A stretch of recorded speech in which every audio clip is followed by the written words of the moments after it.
Okay, so the numbers are stabilising there. So I think we're going to kick it off with Brian Kavanagh, Chief Executive of Horse Racing Ireland. Just to say to anybody who's speaking to colleagues and friends tomorrow interested in the webinar, couldn't make it this evening, this will be recorded and will be on the HRI and IHRB websites tomorrow, so you can catch up on everything that's happened tonight. But thank you all for joining, and I'll hand you over to Brian Kavanagh. Okay, thanks, Jonathan. And just very briefly from me, just to welcome everybody. I know it's an unusual way for us to be communicating with each other, but to thank you for tuning in tonight. I'm sure, like all of us, you're greatly looking forward to Monday and the resumption of racing. And as you know, it's probably slightly later than some of us would have liked, but the truth is we're the first sport to come back in Ireland, and that's a great opportunity that's been given to us by the government, but it also carries a responsibility. Obviously, it won't be a racing as we know it or as we've loved it in the past. We're conscious of the fact that there's been 1,600 plus deaths in the country, and the priority in getting back racing has to have been the whole area of health and safety, and that's the purpose of tonight's discussion. As you know, we've developed a set of protocols under which racing will be run, and that's what's enabled us to get permission from government to resume racing. There's 77 pages in those protocols. You're not expected to read them all, but please read the areas that are of relevance to your area. And I know there's some videos available on both the IHRB and the HRI websites and social media sites to explain what will happen. And feel free to ask as many questions as you want tonight. That's the purpose of tonight's webinar, is to give everyone a chance to familiarise ourselves. We've done it before. We held 10 meetings successfully before the shutdown, and that gives us all great confidence in the industry. It's an industry that's used to biosecurity, health issues, and rules. And I think this is an opportunity for us now to shine and to show the way, as I said, for other sports. Please ask any questions either on the forum tonight or before Monday of either the IHRB or of Horse Racing Ireland. The protocols are there to protect everybody, and they need to be adhered to and seen to be adhered to. The main changes you'll notice from before the lockdown are the introduction of a health screening system before racing, the introduction of temperature checking at the racetrack, and then the normal things that we've all become used to over the last 3 months on track in terms of distancing, hand washing. We'd ask you to leave the track as soon as your business there is finished. And hopefully these will be temporary measures, and as soon as the lockdown ends, we can start to gradually get back to more normal racing. Priorities in that area will be to allow owners back as early as possible, and look at the question of persons over 70. That's a government instruction. It's not a HRI or an IHRB instruction. So really, I just want to thank you and wish you all well for Monday and from Monday onwards. I'll hand over to Jennifer Pugh, who's been central to the development of the protocols, and then later on you'll hear from Charlene O'Reilly, Paul Merton, Niall Cronin and Pat Brennan, who've put a huge amount of work into getting us back racing, and who are there to help all of you to understand what's needed and to work together. So as I said, I think I've great confidence in us making this work properly, and as I said, ask a lot of questions. So Jennifer, over to you. Thanks, Brian, and thanks everybody for joining in. Just a quick note that if you do want to ask a question, there's a Q&A button at the bottom of your screen. So if you just hold your finger over the mouse, that little pop-up bar will be there, and that's the Q&A button where you can ask your question. We'll try to get through as many as we can during the talks and again at the end. And I encourage you to ask, because this is the time to do that, and make sure that we're all clear before we come back on Monday. Brand already said it, these are the protocols that we've agreed with government, and even though I think there's a little bit of a sense in the country that we're doing fine, and particularly those of you who are in racing yards where things may not have changed a great deal and that you still got to go to work every day, these are the protocols we've agreed to, and we cannot deviate from those. This is what we've agreed, and while I appreciate, and we all appreciate, that there are some of you that this has a greater impact than others, but we need absolutely 100% buy-in from everybody if we're going to make this work, because if we have 1 or 2 cases of COVID linked back to racing, then it's all over, and I don't think we'll get a second chance again. So this is really important. It's really important that we get this right. You know, as I said, we're the only sport coming back, and we have a huge opportunity to showcase that. And like I said, we're fully accepting that 77 pages of a protocol is difficult. If you watch the videos and are here tonight, you should have a good handle on that, because we really do expect you all to come on Monday and whatever day you come racing next week and know what you're meant to do, and that we won't need to be chasing everybody around the place, making sure that you're familiar with what has to happen. In terms of the medical side, there's not a whole lot that you don't already know about. Okay, this has been widely available on all Department of Health and media outlets. But the principles that we're meant to be adhering to in everyday life, you know, they are absolutely essential when you come back racing. So that is hand washing, washing your hands at every opportunity, using alcohol, hand sanitizer, not touching your face. So while the infection doesn't infect you through your skin, if the virus is on your hands and you touch your eyes, mouth or nose, you can infect yourself that way. So that's why hand washing is so important, and not touching your face is so important. Cough etiquette is really important, a really simple thing that you're using a tissue to cough into, and that goes in the bin, and you wash your hands or you cough into your sleeve, just to make sure that any of those droplets don't spread out in the direction of anybody else who may be near you. And social distancing, that term that is so familiar at this point, or physical distancing. You know, if you have a positive case of COVID-19, a close contact is defined as somebody who is within 2 meters of a person, face-to-face contact for a prolonged period of time, so more than 15 minutes. And I absolutely believe that we can do that at racing. We can make sure that nobody leaving a race course can be deemed a close contact of anybody else who's there should someone test positive. So you need to think about that at all times during your day, that you're not any length of time. We do acknowledge that for some people to carry out their role, there may be brief interactions where you are within 2 meters of somebody, but that should be minimal, and you need to be absolutely cognizant of that in every duty that you're carrying out in the day, and making sure that you're keeping your distance and you're washing your hands and you're not touching your face, and you're adhering to the cough etiquette. And those are the principles in everyday life, but they need to be ramped up 100 times when you come through the gates of a race course to protect us all. In terms of PPE and who we're going to be asking to be wearing masks, we're essentially trying to fall into line with what the government policy is on this. And at the moment, the government are not recommending widespread wearing of masks for people outdoors, because the risk is deemed so low that you might spread or contract COVID-19 when you're outside. However, there are certain roles and places within the race course where you will need to wear a mask. So people working inside, so in the weigh room, the valets, the clerk of the scales, the stewards, anyone who's going into a steward's inquiry, and will all be wearing a mask, and they will be provided for those people. The medical staff, obviously, and the veterinary staff who may end up having to breach the 2 meter to care for an injured rider or an injured horse. But that's all in line with familiar healthcare worker and veterinary policies that we're doing every day. So that's simple. Our security officials will be wearing masks, and that's really just initially they will be managing the footfall and the flow of people. So even though they're outside, they should be more than 2 meters. They certainly have a greater interaction with people. So as an extra barrier, they'll be wearing them. And the stall handlers, again, because they may need to breach the 2 meters, albeit very briefly and albeit outside, it's an extra layer of protection for them. And in terms of the jockeys, when you're inside weighing out or weighing in the weigh room at all times, you're wearing your mask. Within the weigh room, you'll know when you get there, this is, it'll be touched on later on, but it's a one-way system. You're in and out. You will not be 15 minutes within that weigh room, but you will be wearing a mask. When you're in the parade ring, you're going to be asked to keep it up when you're talking to your trainer, when you're getting on the horse. But when you get to the start and when you're in the stalls, you don't need to wear it. We're not asking you to wear them during a race. If anyone's worn a face covering, it is hard to breathe at a fast walk, never mind if you're actually having to push out a horse in the finish. So you won't have to wear them during a race. However, as soon as you get back into the parade ring, you need to pull it back up again and keep it on until you get back into the weigh room and are back outside in the open again. And we'll be providing the masks for the jockeys and the stall handlers on our own staff who are required to wear them. And if you're asked to go into an inquiry, we'll be providing those as well. There's no issue if anybody else wants to wear a mask. You're completely within your own right to do that, and that would be, you know, there's no issue with that. There may be some yards where people are already wearing them. I don't know, but you're certainly, if you're wearing your own mask, you provide your own mask. We would just be providing them for the people that we've specified. The gloves, just a quick mention on gloves. Again, be really careful that you don't get complacent. Wearing gloves does not substitute hand washing. So if you've got a hand with a glove on it and a bare hand, they're both the same if you're touching your face. So if you're wearing gloves, you need to change them regularly, and you need to continue to wash your hands.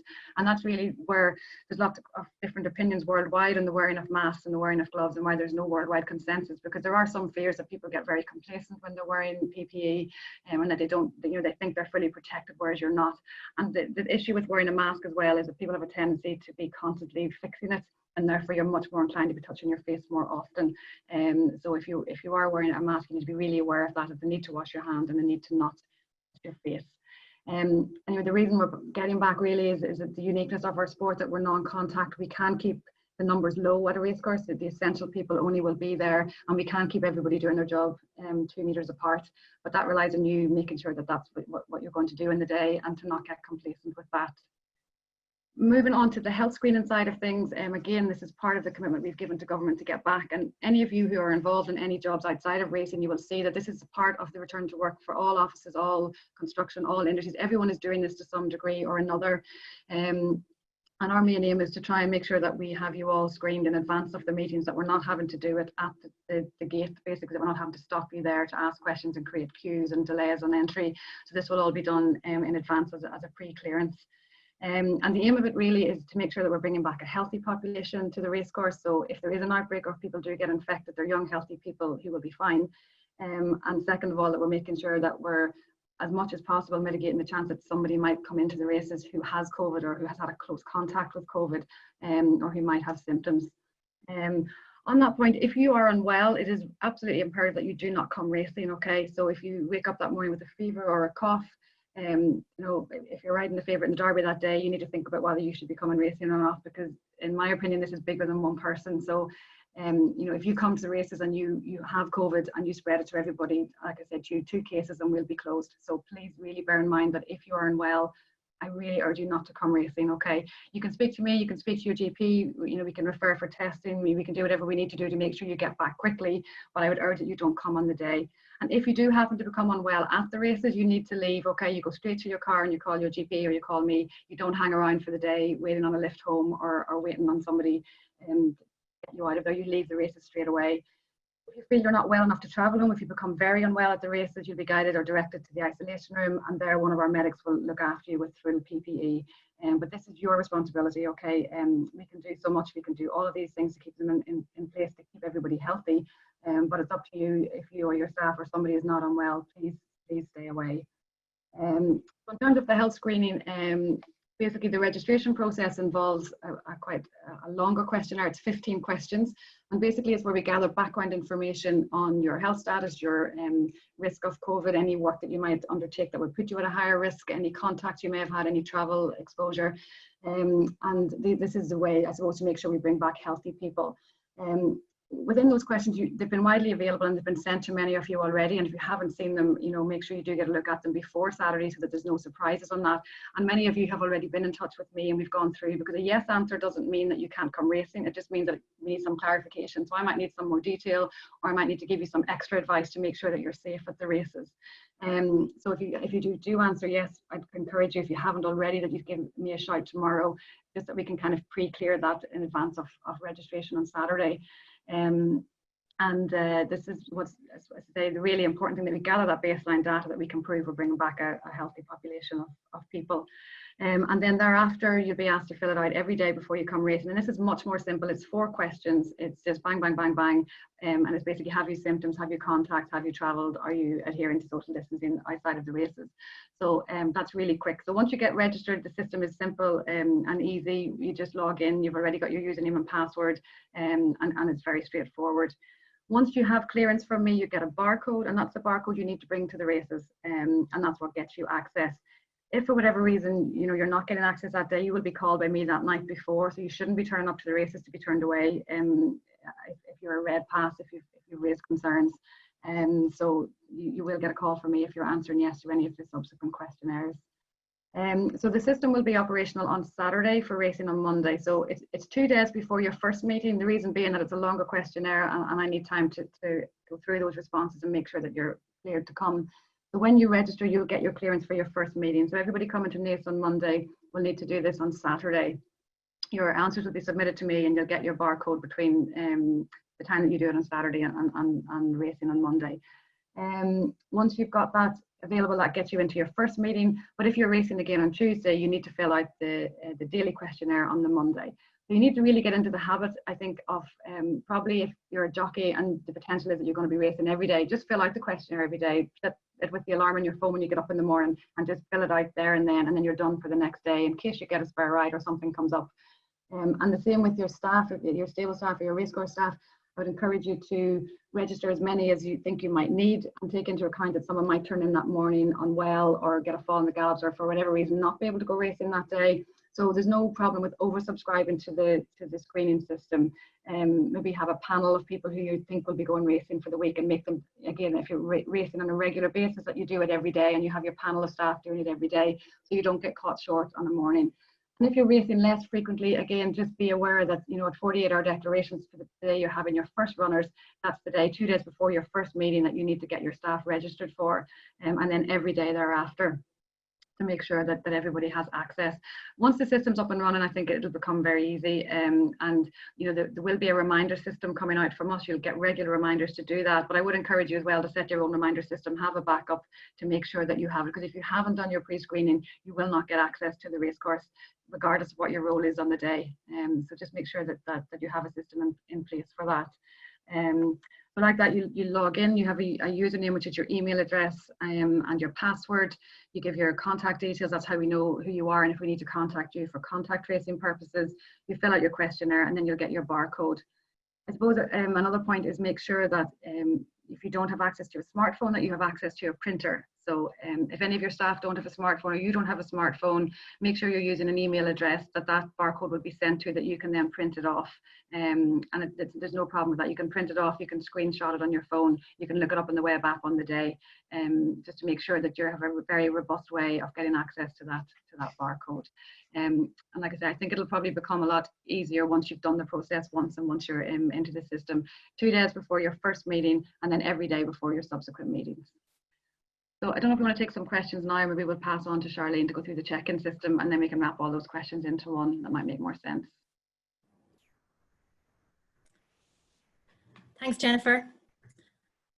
Hi, everyone. If you haven't watched the video which shows how the health screen and check-in area works at each race course, we're going to show you the video in a few moments, but please feel free to use that button at the bottom of the screen if you do want to ask any questions. Just to give you a little background, we had to identify a point at each race course for the health screen and check-in area to facilitate everyone arriving on the day. While some check-in areas are straightforward, there are some race courses where the health screen and check-in area is some way removed from the stable yard. All attendees must go to the health screen and check-in area upon arrival at the race course, and I would suggest you keep an eye on the IHRB landing page, which I've just shared with everybody on the message system, where you'll find the link that you need to use to complete your health screening before each race meeting. And there'll also be clear guidance there around where the health screen and check-in area is located at each race course, what times it will open, and where to park course boxes, etc. Just to remind you that you will need your AIR card or your stable pass, and your health screening barcode with you each day. This is a new process for everyone, and we will be there on the day to help you with any queries as best as we can. So we'll show you the check-in video now, and if you have any questions then afterwards, we can hopefully answer them.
I might Thanks, just take some of the questions, Charlene. Is that okay? Or do you want to yeah, finish I up? was, yeah. So there's one there about someone who's got a chronic cough. So if you've had a long-standing cough, that's not an issue. It's a new cough. So the specific guidelines for COVID-19 infection are is a new cough or a different cough. If a person is ill on race day, can he or she be replaced by a person not cleared for the day? So that's no, which is why I would say to you, if you're a jockey, you probably need to register every day to make sure in the event that there's a spare ride or you're needed at last minute that you are cleared. And the same with your stable staff, that you register and make sure you have somebody screened, more staff than you need, that you have a backup plan for that day. And the same for racecourse staff, that you have registered more than you might need to make sure that you're covered. The login health screening questionnaire will be available on Saturday, and you'll be text or emailed a link well in advance of that. And if you log on to the IHRB or HRI website on Saturday, you'll be directed to that. So you cannot register until Saturday, so there's no reason, you know, it won't be available until that point. I'll hand back over to Charlene there. I just see one other question there about what's the policy for legging up a jockey. There's no problem if a jockey can mount a horse, and we are asking that you do so yourself if possible. If not, you can be given a leg up, but the trainer who gives you a leg up must sanitize their hands and wash their hands straight away afterwards. I don't see any other questions. Again, where do we log in for the health screening questionnaire? I've actually shared a link with everybody on the call. It's the IHRB landing page. And you'll also find details of that link on the Ross website. If you're familiar with the Ross website, it's there. And if you keep checking that landing page, you'll find plenty of other information around parking at racecourses, the health screening check-in area open times, and where it's located each day. So I suggest everybody keeps checking that link on a daily basis. Can the temperature gauge not be close to the stable yard? As I said at the start of before we showed the video, we had to find one central point at the racecourse to facilitate everyone. And I'm afraid the thermal screening camera has to be used indoors. And a lot of the stable yards, as I'm sure you're all familiar with, don't have an area indoors that we could facilitate the temperature screening camera there. And it would also mean that we would be bringing a lot of other people into the stable yard to do the temperature checks and everything down there first, where we're trying to, I suppose, keep the stable yard to a minimum number of people, if at all possible, on the day. So I do understand that, you know, the actual health screen and check-in area at some race courses is a little bit away removed from the stable yard. But I would say if you bear with us, you will get used to it after the first week or two, and you'll know where you're going. Just a question there about a high temperature. So a temperature over 38 would be considered a high temperature, and you won't be allowed entry. Some people have suggested that they'll check their staff temperatures that morning. Some people already have that in place. Most people who have a high temperature should know, though. You have that chills and that feverish feeling, that kind of hot and cold, sweaty feeling. So you should know if you have a temperature, and if that's the case, don't come racing. It's a question, can the trainer register each member of staff themselves? So you can do that at a central point, but the registration system includes the baseline questionnaire, so the person has to answer that themselves. I know some yards have thought that the staff would all go into the office to if you have a secretary, and that's no problem to do that block, but the person has to be there to individually answer the questions themselves. And can we register many staff at the beginning while they're going racing then or later? Yeah, I mean, there's no problem with that. I think my preference is you don't register everybody on Saturday, because I'm just a little bit concerned that we'll have everybody trying to get on Saturday. So try and just maybe do the people who are going to Naas on Monday to give us a chance to get everybody cleared. But once you get into next week, then I think just sit down and register as many people as you think you're going to need to race over the coming weeks. I just saw there as well a question around, will the stall handlers be loading as normal? The HRI stall handlers will be wearing masks and gloves on the day, and they will be loading horses as normal. Again, it's considered, they're not considered to be in close contact with anyone for 15 minutes or more. It's considered fleeting moments, and they will be working as normal on each day, but they will be wearing full PPE, and the stalls will be power washed and disinfected prior to each race meeting. They'll also be disinfected during each race meeting and again afterwards.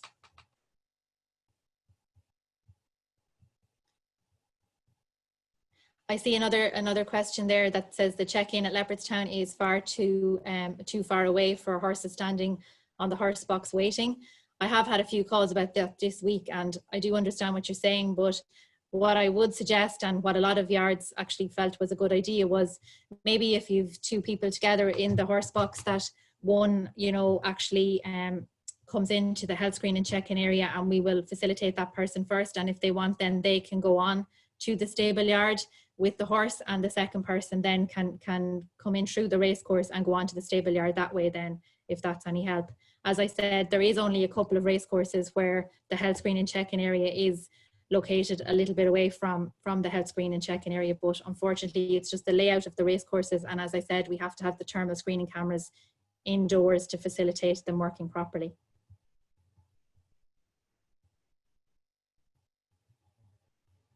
I have a question there about delays at the check-in. We really don't anticipate that. If everybody has their AIR card, has their name on the list if you're an essential person to be there on the day. So if you have your AIR card, you have your barcode, you literally are scan, and you walk straight through the temperature. So if it takes anybody any more than 30 seconds, you know, either there'll be an absolute systems failure on our part, or that you just haven't come prepared. I think certainly anybody within that queue who's waiting, if we have a queue, will certainly give leeway to let stable staff through quickly, been very aware of the fact that they need to get back to the lorry park as quickly as possible. But there shouldn't be delays. You need to arrive close to the time, but there should not be any delays at the check-in area if everyone has what they need. So we might head over to Paul, Marcia, and then we can come back to the questions as the evening progresses, if that's okay. Okay, good evening everyone. So there's a lot of good information after going out there now, and we're just going to show you a bit more around the trainers and stable staff. Just before we do start the video, just want to bring to your attention a couple of things. So the red bag, a lot of trainers would be used to putting things into the red bag at the races, and that going back to either the HRI or the IHRB offices. We're hoping to discontinue this practice. We have a duty of care to all our staff back in the office that we don't expose them to risk of the spread of coronavirus through materials coming back in the red bag. So we're going to ask trainers to use on post from going forward.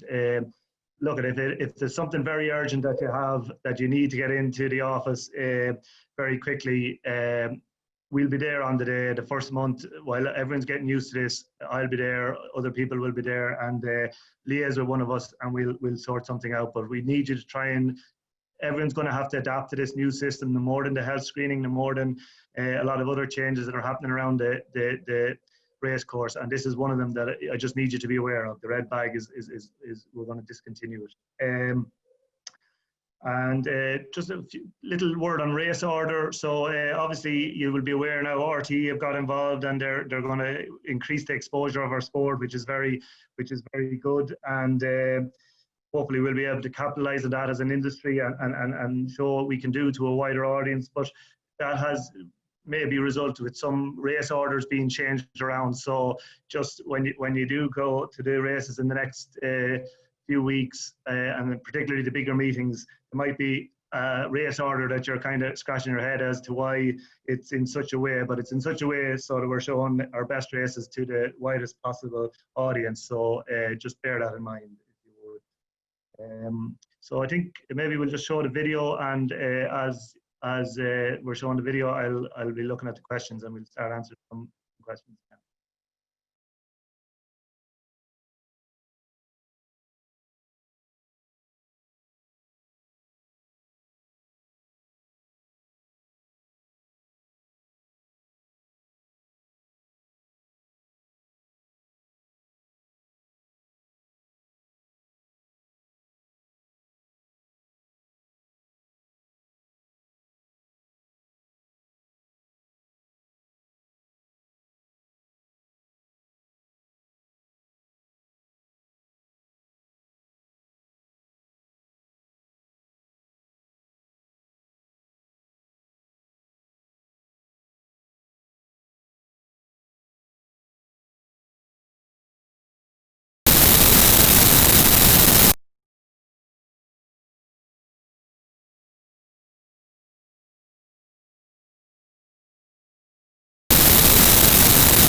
Just someone has queried something on the stall handler. So it is incumbent on trainers to have their horses well schooled, you know, more so than ever before. Horses, the starters and the stall handlers are going to be strict down at the start, and you know, we can't have situations where a horse is taking, you know, a minute to load or whatever with 4 and 6 people trying to push it in. I don't think we can go there. So just within reason, as much as you can, have your horses well schooled, well trained through the starting stalls, and we'll hopefully get through things that way. Do we bring the colour bag or just a set of colours? Is either or. I don't think there's a major preference on this. I wouldn't think there's any change to that. Whatever you're used to bringing, you can bring your colours in a bag, that'll be fine.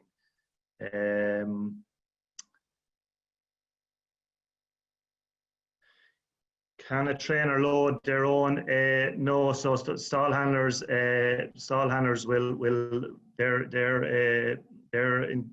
in charge of the loading process. You can make a request to attend the start. If you do, you have to make your own way down to the start. You will not be getting a lift with any IHRB or HRI employee. So we can make arrangements if you have a car to get your own way down or walk down. Also with equipment, rugs, anything like that, you'll have to get that to the start yourself. And after that, you with the cooperation of the stall handlers, you can lead the horse around down at the start, and then you'll hand it over to be loaded. So that's the same. That nothing has changed in that regard. That's apart from getting a lift down or maybe getting a rug brought down. Nothing has changed in the loading process. So there's something about it's grand for the big yards, but next impossible for the small yards. I'm not sure what's that in relation to, but listen, the health screening will be straightforward once we get it up and going. The ihrb.ie/screening, go on it now. You'll see the questions you're going to be asked. There is more information about timelines, when you need to do all this stuff. I encourage you to go on it this evening, familiarise yourself. As Jennifer says, on Saturday, fill it in. Anyone that wants to go racing Tuesday, and that's the same for, that's an individual thing, big yard, small yard, so apart from that, I don't think there's any other changes. Myself and the IHRB will be doing a time-lapse video for most of the tracks for the first week's racing. We will do a time-lapse video. We'll put it up on social media. We'll show you exactly where you're going to do your health screening. We're going to estimate the length of time that between parking up your horse box, getting your health screening done, and getting parked up to unload your horse. So everyone will be well familiarised with each track for the first week, what the system is, where you need to go to, and how long it'll take. So bear with us on that. As Jennifer said, we do not envisage any hold up in the health screening. You walk in, you get it done, you walk out. You'll be only parked up for moments.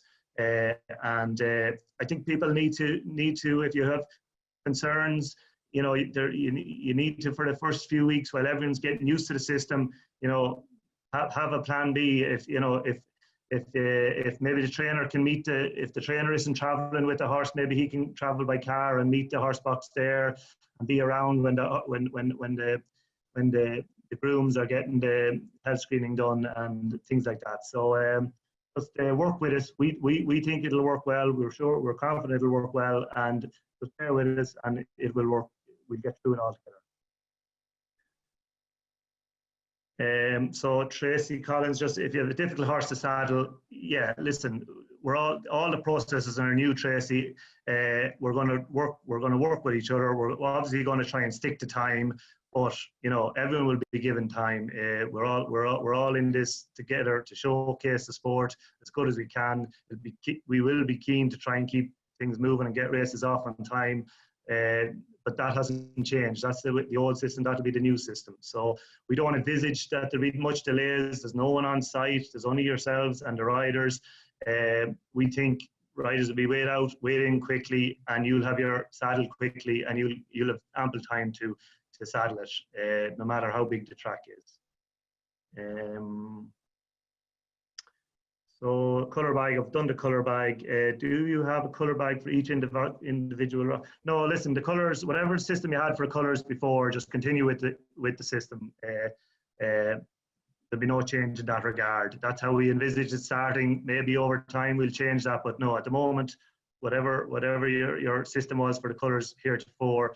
The only thing is, if you're a trainer that has a stable jockey and it's stable jockeys in the yard every morning, and he's going racing, give him the colours. You know, it's one less interaction between ourselves, yourselves, the valets, the rider. If your rider's in the yard that morning, he's riding the horse for you later, give him the colours. That's all. That's the only change really with the colours. If you have a difficult horse to lead around, listen, if it's in the interest of safety that two people need to lead the horse around, two people may lead the horse around. We're all doing our best to social distance, and it's important that we do show that we are social distancing. But if it's in the interest of the safety of every other horse in the ring, and big strong colt or whatever the case may be, and two people need to lead it around, that will be facilitated. The amount of staff per horse is 1 groom per horse plus the trainer or his representative. No matter how many horses you have, that's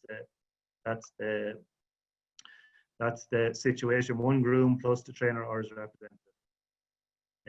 Sorry, Paul, not seeing my question on evening racing, but no. So there's no catering. As Jennifer said at the start, there's no catering.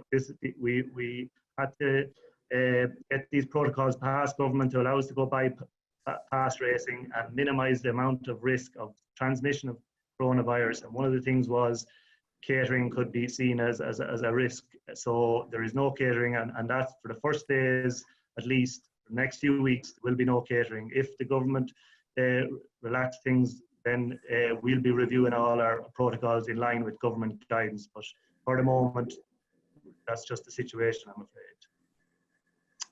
Well, just on that, though, I think the question was in relation to afternoon and evening fixtures. So far more afternoons this year compared to last year. There'll be 123 fixtures from June through to the end of August, of which 78 will be afternoon and 45 will be evenings. And in the same period last year, there were 107 fixtures with 36 afternoons and 71 evenings. So you can see we've completely changed it around and put on 4 more afternoons. I would just say betting shops are back open at the end of June in Ireland and from June the 15th in Britain. Obviously, racecourses are struggling with no income from admissions or any other revenues. So we do still have to try and stagger the times and coordinate the times with Britain to allow them to maximise their income from streaming and other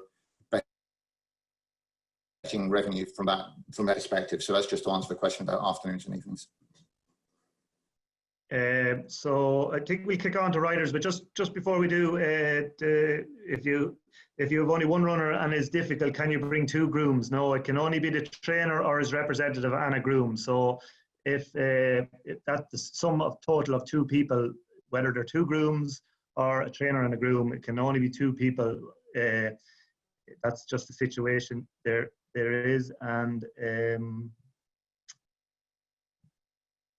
2 runners, 2 lads plus travelling head lad plus trainer. Is that okay? No. If you have 2 runners, you can have 2 grooms plus the trainer, 2 grooms plus the head lad, but not 2 grooms, head lad and trainer. So that's the situation there. A jockey had a question there about where he can go if he is no license, and that if you get to the race course, there is an overflow room. Every race course will have an overflow room. We'll communicate that to all riders the night before racing. We'll communicate other information to trainers, but for the riders, we'll communicate where they're to go. They'll have a designated seat, table, area to get changed, and they can base themselves there if they don't have a car to base themselves in. Otherwise, if it's nice evening, get out in the fresh air and walk around and social distance at all time. But you will have somewhere to base yourself while you're waiting for a ride.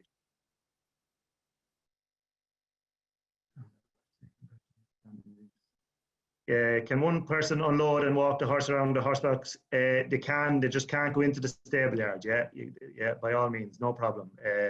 While the other person gets scanned, no problem, yeah. Okay, Niall, maybe we'll go on to the riders, will we? And we might get some more then.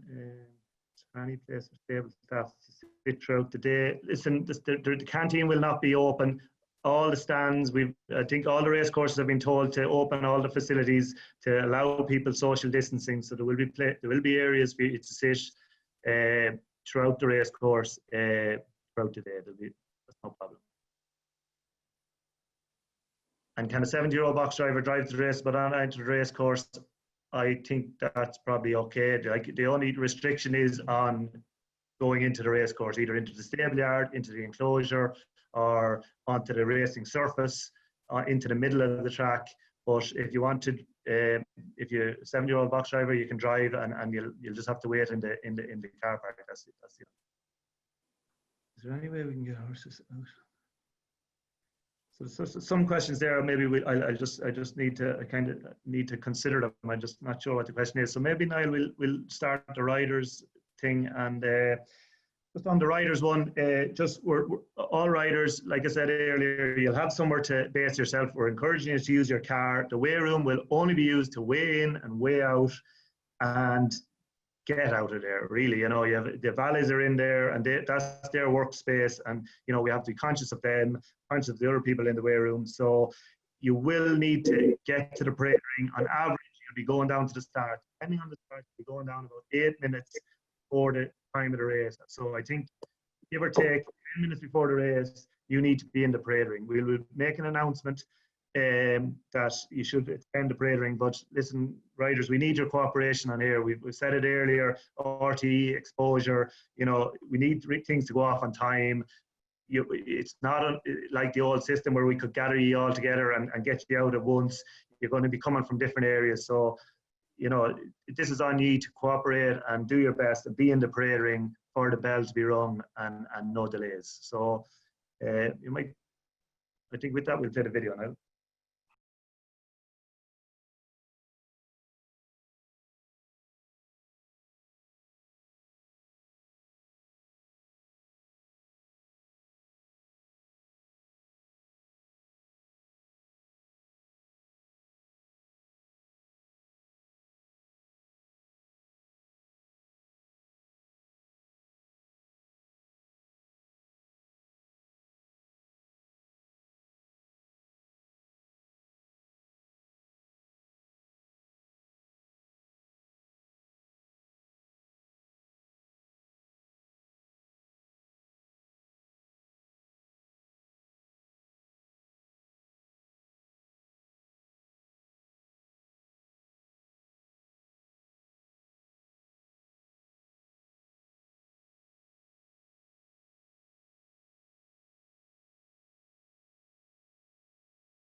Okay, so just deal with some of the questions that were there already. I think I've done the stable staff. where to sit throughout the day, so that all the facilities in the racecourse will be open to sit during the day. Obviously, you have your whatever vehicle you travelled in as well that you can go out to if you need to. Restrictions on the amount of staff per horse, I think we've answered that. It's 1 groom per horse plus the trainer or its representative. Brendan Murphy, is there any way we can get the horses out of the boxes faster? So listen, we do believe the system is going to be quick. We don't think that anyone will be waiting any length of time. If you have a tricky horse, really you need to see, can you put in an alternative system in place? Maybe there's someone that can travel to the races ahead of you and get screened and meet you there, and gone through the system to meet you there in a car. Maybe there's other people there that you're aware of, you're friendly with. Talk to the IHRB security staff when you arrive. Let them know the situation. We'll work out something. You know, there's nothing that we can't get around at this. It's a good system. It will work. It won't delay you too long. But if you have any concerns, make them known. We'll do our best to deal with it. Can my wee lad travel to the race and stay in the truck? Yes. Listen, we're only screening people coming onto the race course, into the stable yard, into the enclosure. So anyone else that's outside of that is really your own business. So it's whether the chap is safe or not. That's probably one for yourself. If you have 3 runners in a day and there's a gap of maybe 1 or 2 hours, and one person to let up previous horse lead up the other one. Yes, of course. Yeah, it's a max. So all we're saying is the maximum. If you have 3 runners, the maximum amount of people you can have is 4. But if you can do a 2 or do a 3, we are keen, and Jennifer will say this, have as few people there for as short a time as possible. That's what we're trying to do to ensure that the protocols are adhered to, and that's what we do. The face masks will be provided for jockeys. Face masks will be provided for jockeys. So just arrive on the day and we'll sort you out.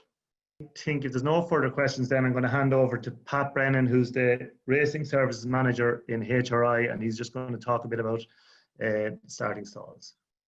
Okay. Thanks, Paul. Thanks, Jonathan. Hello, everyone. Thanks for taking the time to log on tonight. As with before, if you have any questions during this piece on compliance officers, please feel free to use the chat button.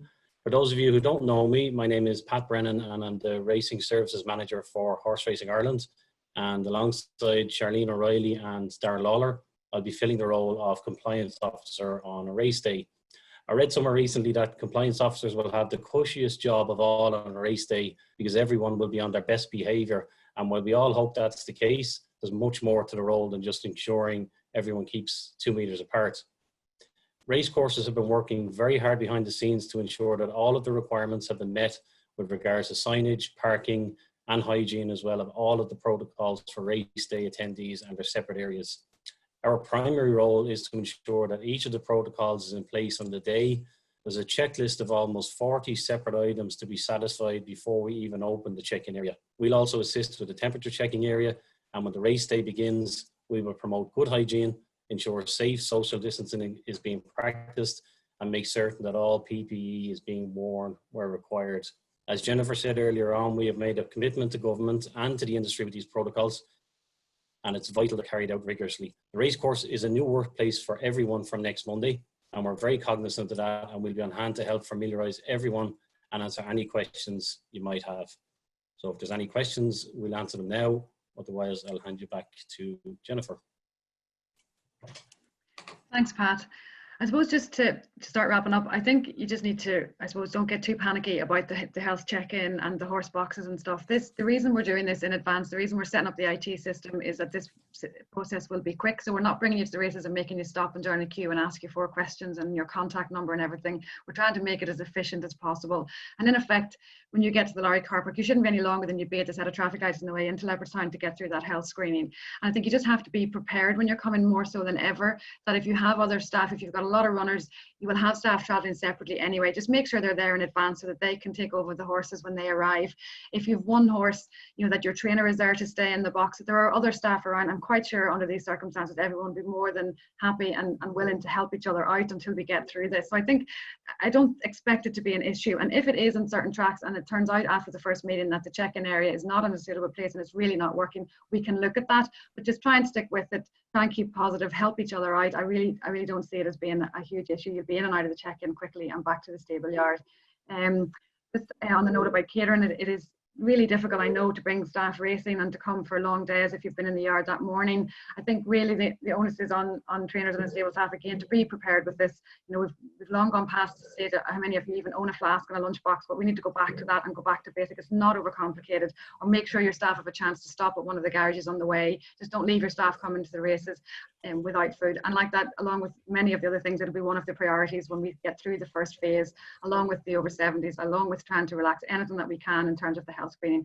But the key is to get the first few weeks under the belt, and everyone in this panel is very aware that this is not an easy way to come racing, but this is the only way we're coming racing. It's the only way we're getting back, and we need to jump through these hoops until we get back, prove that we can do it safely, and once we've done that, then we'll try and get things working a little bit easier. But I genuinely believe once we get back, we're not anticipating any problems. Just be prepared, you know, have time for each other and help each other out, and I really think there won't be any problems. Just a couple of questions there. What happens is there's a glitch in the video and you cannot monitor the sample. So there's a built-in Wi-Fi to the video and tablet. So that shouldn't be an issue, but you're just outside the stable door. And obviously if the tablet stops working, alert the veterinary assistant and they can open the top door shade or give you an alternative, look, maybe give you a face mask to go in and observe the urine sample. But that's I don't envisage there being a glitch with it, but obviously if something goes wrong with the tablet, let them know, and we will sort that out.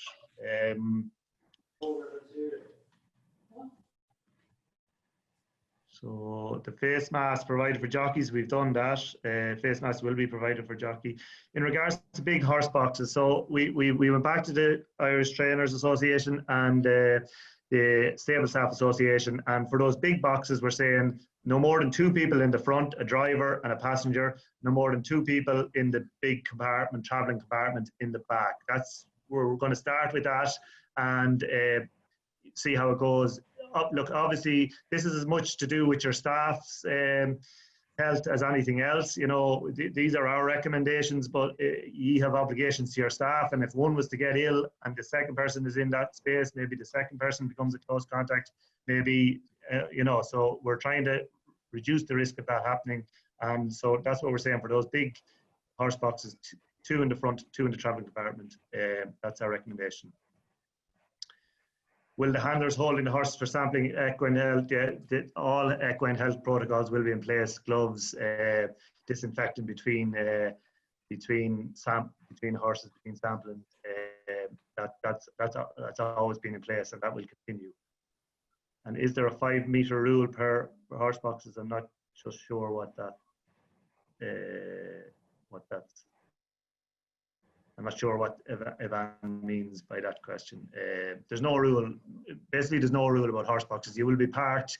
You will be parked in the horse box yard on direction of the security official or the parking attendant, and work away from there. Tracy Collins' question is: everyone passed the health check? Maybe this is one for Jennifer. I suppose the health check is one of the parts, but I'll let Jennifer. Yeah, the health check is to do as best we can to make sure we're not getting anybody in to the races who's unwell. However, there's a lot of evidence coming around that people can be infectious up to 48 hours before they have symptoms. So initially it was thought somebody had to be coughing and have a fever to be infectious, but it's now felt that the reason this disease is spreading so fast, or does spread so fast, is because it actually transmits before somebody has infection or shows symptoms. So while we do the very utmost we can with health screening to make sure that no one is coming in with infection, there is always a risk that somebody is there pre-symptomatic, that they're just in that phase that they haven't had symptoms yet but might be infectious, and that's really why we have to stand over social distancing so carefully in the event that somebody is pre-symptomatic and infectious. I'll just follow up on Paul's note on the horse box issue. And again, we've debated this several times over. The rationale is not only to protect your staff, but if a staff member is found to have a high temperature at the check-in, then they could have COVID, and then anybody who they travelled with will be automatically deemed a close contact and have to self-isolate for 14 days if that person with the temperature turns out to have COVID. So if that person comes into the racecourse, and that's the reason we're asking you to let me know if you do have a high temperature who you travelled with, that I would speak to that person, do a risk assessment, make absolutely certain that they're at no high risk of COVID, that they have no symptoms, and that they absolutely strictly adhere to social distancing on the day, limit their time, and we'd probably ask that person to wear a mask for the day. So I can stand over letting one person into the racecourse to do that, but if you have 5 people travelling in the back of the lorry, I will not stand over letting 5 people into the racecourse when one of them for 2 hours in the journey had a high temperature, which could potentially be COVID. And it's all hypothetical, if it's COVID, if they travel together. For what it's worth, in the UK, everybody who travelled in the same vehicle, they're all denied access, and that might include a horse being declared a non-runner if all of the staff who came in the day travelled together. So we're trying to show some leniency in that one other person, we will give them advice and accept that there'll be a low risk that one other person would be infectious, but we certainly want if you're bringing 4 or 5 people together. And hopefully if we get to the end of June into July and we've no increase in cases, that we'll be able to relax this rule, but not initially. I hope that makes it a little bit clearer. Jennifer, do you answer Ahmed's question? Where are we? Is it recommended for staff travelling in a lorry together to wear masks while travelling? Again, this is something that has been disputed again with the whole debate over masks as to whether we should or shouldn't wear masks. I think if you're working with that person in the yard every day and you're probably traveling in the lorry with them on a regular basis or to and from work, I think it's probably not necessary.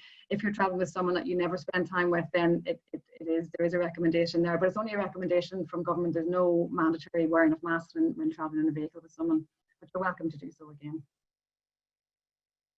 And we dealt in this earlier, but just to reiterate, if a horse is being difficult to lead up, can a second person hold the horse? Yes, you know, we're obviously trying to keep everyone socially distant, and one person is, you know, that's normal that one person would lead it up. But listen, if it's a big strong horse and it's for the safety of the other horses and the other people in the ring, and a second person needs to lead it up, that will be permitted. Now, what I will say is there's no public here to see the animal being paraded. So the TV cameras, it's important that they see it because people are watching at home. If you have a difficult horse, let the IHRB know, let the clerk of the course, any of the stipes, myself, anyone know, and we'll make arrangements. Maybe you'll come into the ring late, maybe just do one quick lap of the ring, let the cameras catch the horse, few images of it, and mount it, and away you go. So if there is any difficult horses, or if you do intend on using two people to lead up a horse,